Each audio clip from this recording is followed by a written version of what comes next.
Hello, this is Alexa, and today I'm going to share with you my persuasive speech on alcohol. And I want you to be able to figure out whether I support it or I don't.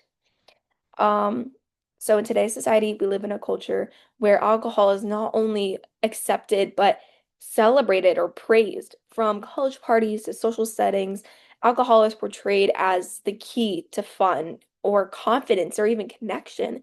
In this speech, I will persuade you that alcohol is not only harmful to individuals, but also damaging to our society. Today, I want to challenge the idea that alcohol should be glorified and really argue that it's not all that it's made out to be. First, let's talk about the health impacts.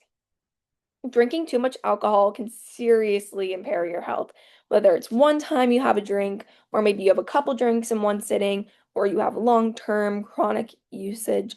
No matter what, alcohol will affect and damage your body. And a lot of people believe that it only affects the liver. However, I argue that it affects more than just the liver. As shown by this diagram, by some national thing. I can't remember the source name exactly, but it's in my works cited.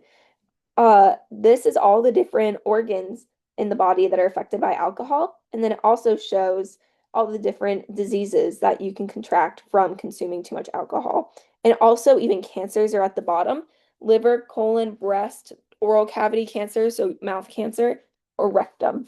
Now, I'll just go through a couple of these that stand out to me. Cardiac diseases, such as cardiac arrhythmias, which basically means a skip in your heartbeat. So it's not beating at a constant rate. And then also cardiomyopathy is another one. Another one that stands out, liver. There's so many of them. It's the biggest one because the liver is the biggest organ that plays a role in alcohol, but it's important to know that it's not the only one that's affected. Another, gut leakiness. So in your GI tract, in your large and small intestines, you can get tears in your intestines, and it causes leakiness of a bunch of different electrolytes and stuff like that. Ischemic stroke, if you get stroke, you can get paralysis, which is not awesome.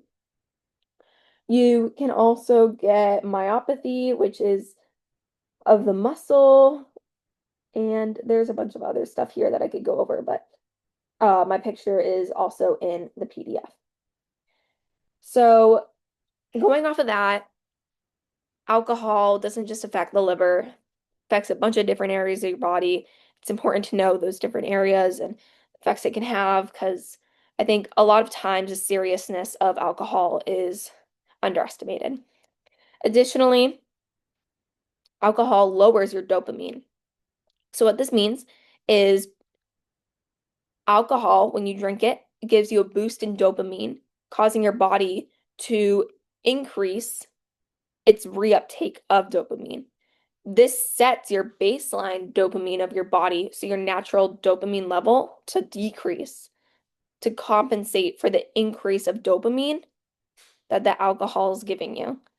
So this causes maybe some kind of depression, sadness, drowsiness. You're going to be in a bad mood because your natural body dopamine is going to be lowered. And this causes people to have a reliance on alcohol because to feel normal again or to have your baseline dopamine, you're going to have to drink, if that makes sense. Also, alcohol can affect an individual's weight. So, if you've ever heard of the term freshman 15, this is often viewed as a consequence of an unhealthy diet while in college. So, from a meal plan or something like that, a lot of people will gain 15 pounds in their first year of college. However, I want to challenge this idea and pose that maybe the weight gain isn't because of the food, but because of the drinking that all these young adults are doing when they go to all the parties as a freshman. So that's another thing to really consider. Alcohol can also affect your mental health. It's a dis oppress it's a, sorry, it's a depressant, which means that it disrupts sleep, lowers serotonin and dopamine, like we talked about earlier, increases anxiety over time, a bunch of other stuff like that. In today's world, I feel like we do a really good job at trying to stress mental health and healthy coping mechanisms and how to relieve stress. However, some people will push this idea of using alcohol to take the edge off, which I think is a really dangerous idea because it teaches them that drinking's an acceptable way to cope, which it's not.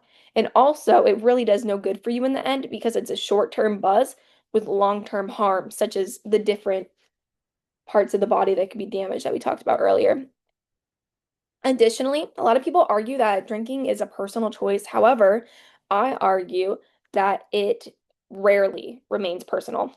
I've been in multiple situations myself where someone else's personal decision to drink forced me to stay up caring for them when I had my own personal responsibilities the next day. So, in the end, drinking is not just on you, it affects everyone around you. It also is really concerning how it's marketed toward the youth. A lot of spotlight and attention has been put around drinking in college and going to these parties, and how your 21st birthday is like this rite of passage that you have, or a milestone that grants you legal access to alcohol. And it really can become dangerous, and a lot of these young adults end up addicted or with trauma from maybe some of the things they went through, or these hazy memories that they can't even remember. So in the end, it's just it's simply stupid. Alcohol also can isolate, sorry, alcohol can also isolate a lot of non-drinkers because it creates an environment where it seems uncool if you don't drink. Even when non-drinkers are included, a lot of the non-sober students, so the sober students will be used as a designated driver or the responsible friend, which is a role most of the time they never ask for, just so they can maintain connections and friendships. So the sober student will drive along all their drunk friends and have to take care of them at the end of the night. Just like I was talking about earlier, how it doesn't just affect you and it's not just a personal choice. Overall, I'm really not here to shame anyone. I'm just here to raise awareness for this uh realm that we have around alcohol, and to show that it's really a threat and people are underestimating the threat it has to society. We really need to rethink the way we're thinking about it and what we're consuming, because real confidence shouldn't come from a bottle, and genuine connection doesn't require a buzz.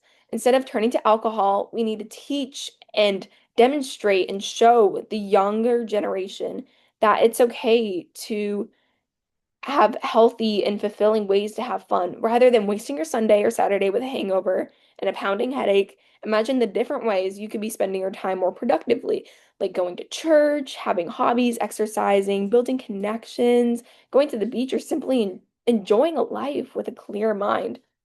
In closing, I want to ask, if we treated sobriety as the norm, not the exception, if we taught the next generation that health, clarity, and peace of mind are worth more than a night of blurred memories, what would that do for our society and how would we improve?